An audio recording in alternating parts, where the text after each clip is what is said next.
the amount of faith experiences that the older aunties and uncles have experienced through decades of living for Jesus, serving the Lord, puts them in a perfect place to mentor the younger generational EM to take on the role rather than disengage and retire. So if it was so healthy all along, why are they like, I'm tired, I don't want to do it anymore? When I talk with older CM, like some CM, I'm like, they seem to have that mindset. Anyway, I kind of take notes whenever Serena and I were invited to a banquet of someone that was like of a wedding.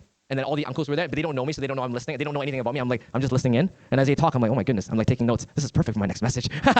They don't know. But like, no, but that's their mindset. Like, yeah, I'm retired.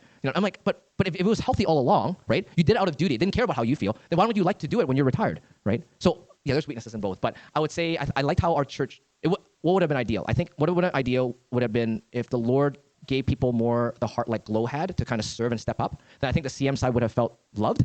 You know what I mean? And you know what I mean? Like they would have felt, okay, the EM side care about us. Conversely, I think the CM side maybe at the beginning would not have just kept asking the same people to step up, serving like 2-3 weeks, and then turning off some of these young people. I'm talking about real people here. You know who they are too, right? They didn't want to serve anymore, right? So they kept pressuring them. And also, I understand because when you're asking someone to volunteer and they said yes to you and they find it hard to say no, it's just easy that you just ask them instead of seek multiple people and form a schedule. You know what I mean? But that's ended up happening. So I guess ideal would have been if the CM side, or the EM side rather, if more people felt the heart of like, you know what? CM is also part of the church. I'm just going to, once a month, fine. I'll serve once a month and I'll do it joyfully, just like Lo did. That would have been wonderful towards the CM side. And the CM side, if they were a little bit more, if they were understanding of the EM side, just to not over-pressure them to serve, maybe it would have turned out differently. But as it stands, despite that, I felt like it was still okay. Like I felt like because they didn't fight about hiring the pianist, I'm like, oh, thank goodness. Okay, good. Because that could have been another fight, you know what I mean? But like, and then conflict and, you know what I mean? Criticism and like that could have been a little very bitter, but it